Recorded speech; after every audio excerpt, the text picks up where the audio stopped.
Yesterday, King Cobra did a 3-hour live stream. People are excited to see him. He has some interesting things to say in that live stream. That's what we're going to be watching here. And Naked and Laughing Jessica was live on her Instagram because she has a 30-day ban on her Twitch channel. So if you want to watch her, you should be able to watch her on Instagram if you are on Instagram. So this is what he had to say. I don't care if Jessica Messica is sniping my live videos. Her and my ex-girlfriend just need to like les it out. You know what I'm saying? Because Jessica Messica and my ex-girlfriend Jessica are obsessed with each other. It's not healthy. You guys, I'm not gonna lie, when he said they should let it out, actually I laughed out loud. It was funny. But Josh, my dude, look at his teeth. We need to go see a dentist. Seriously, that is not looking good. Jeez, he used to have beautiful teeth. It is sad how far he has come. Ugh. But yeah, anyways, that part made me laugh. Not gonna lie about that.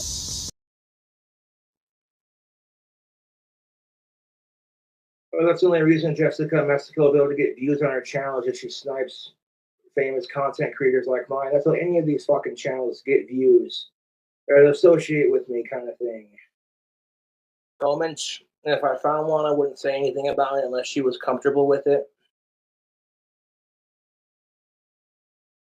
Because as soon as people found out I was dating Jessica, her trolls and my trolls band together and started harassing the fuck out of us because her trolls and my trolls can't find companionship. They spend all day sucking off my ex and sucking me off. And then Jessica Messica sitting there fingering her fucking fat twat to my ex. Yeah, I bet she likes that. Bet she likes that a lot. While they're sitting there macking on some Wendy's. I don't know what to say to that. Okay, Copes. I guess that's a fantasy. I don't know.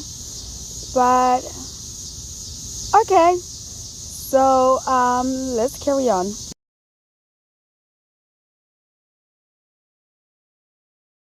Jessica, my ex, is sitting there going, I'll take legal action if I don't get my stuff back. And I'm like, well, I'll give you the clothes and the towel and the walnut that you left here.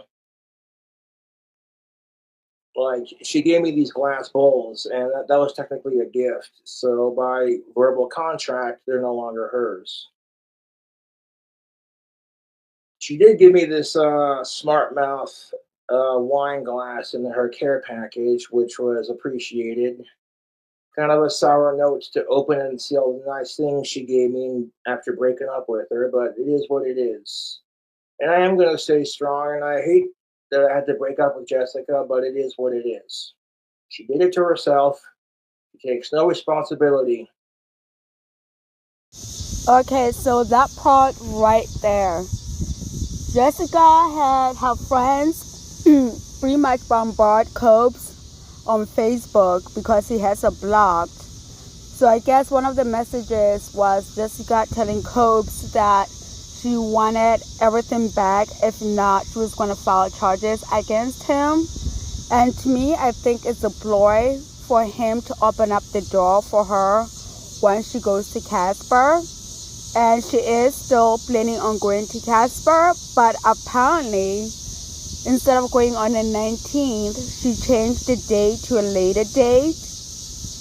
And she is still going to go and attempt and try to win Copes back. But I don't know how she thinks that is going to work with threatening legal action against him.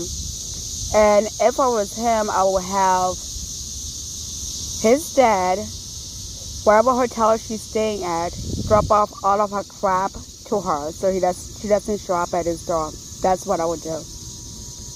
No idea exhumed, but if she does show up, I want to tell her you ain't coming in. If she does show up, I'll give her her stuff and then she can leave.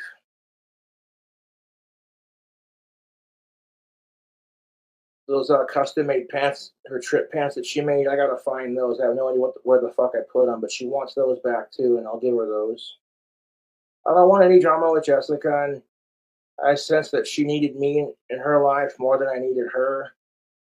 And to a point, you feel sorry for her, but then you realize she does it to herself. Watching the police cam footage of her, the cop stepped away privately, telling his fellow officer, "Hey, I'm just trying to get out of the conversation as peacefully as possible without being rude," because Jessica thinks everybody wants to hear her fucking talk all the time. And it's like, no, no. And honestly, I am happy that Cobes watched all the police body cams because he doesn't have to hear it from hearsay, actually saw it for himself. So I hope he remembers that and really doesn't fall for our bullshit. I honestly hope that he holds on strong. There was a lot. I was very patient and very nice to Jessica, but you can only do so much before you're like, I don't need this mental and occasionally physical abuse. Although, albeit it's never talked about when it happens to men because it's always women, women did that, you know what I'm saying? This stereotype of, oh, women are victims kind of crap, and I'm so sick of it. Like, I don't want any drama with Naked and Laughing. I hope she can find some counseling, maybe some head meds, and drink less. Jessica cannot handle her fucking alcohol. She tried to keep up with me, and no. And then I've seen her go day after day just drinking nonstop, and I'm like, I'm not going to judge her for it because that would make me a hypocrite, you know. But when she comes at me like, "Oh, Josh, I wish we had more sober days together," I'm like, "That's fucking BC Rich." I'll pull an Archer 1 second.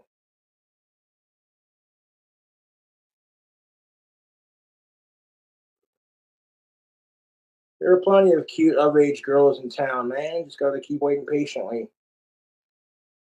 After waiting 6 years and finally getting it, and then the headache that I went through with it, I don't mind waiting patiently. This last section of the video is from Jessica Messica. She is going to explain what's next Nell's plan to do when she gets to Casper, and how she found out that Nell changed the date for her trip, but it's a little bit diabolical. I don't know. This whole thing is just too fucking weird, but this is how Jessica Messica explains it. There are people from all different ends of this that are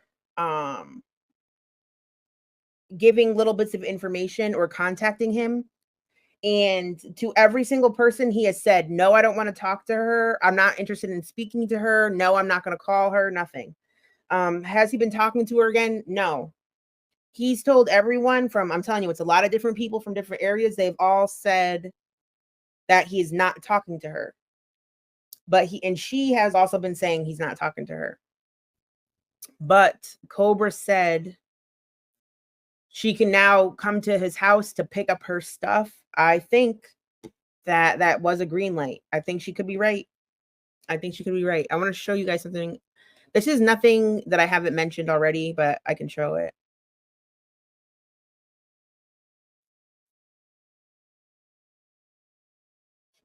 No, I only know she told me that she is now going blank to blank, meaning the date change. She has 4 days at the hotel already arranged and paid for, as was set up for the original trip. That's why she is trying to trick Blank's, well, you know who's Ellen's parents into letting her stay. Josh has taken her there before. I don't know where Ellen's dad is, but she actively is talking to the mom, hoping to stay there. Oh, come on, this is absurd. What's absurd?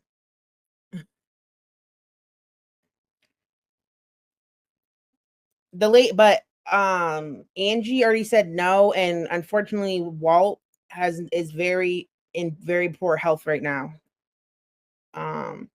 So I do not believe that she's going there. But she thought that, like, basically okay, hold on.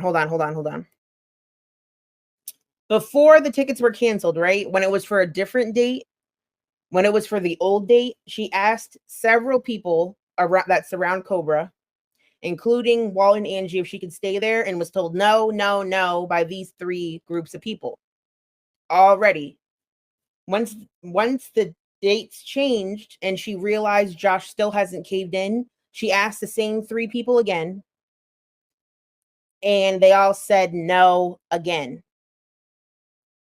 All right. But she's still going there, and she thinks in person, she thought that Angie, since she has issues remembering things, she thought when she's in person with Angie, she might be able to convince her to let her stay there, and that she has dementia and might be able to convince her. Why would she get a ticket before they broke up? It was after. So hold on a second. She's had this ticket for months. Josh broke up with her. So then she was like, fuck, don't worry, I still have tickets, I'm gonna go. Found a way to get 4 days. Then all of a sudden, Madison goes, hey, I know you have this hotel or whatever, but my tickets, I'm canceling them. It's a wrap for me. I'm not going to be a part of this. Hotel still booked. So then tickets are rebooked for a different date, still going with that hotel reservation. Nowhere to stay after that. You know what I'm saying? Does that make sense? All right.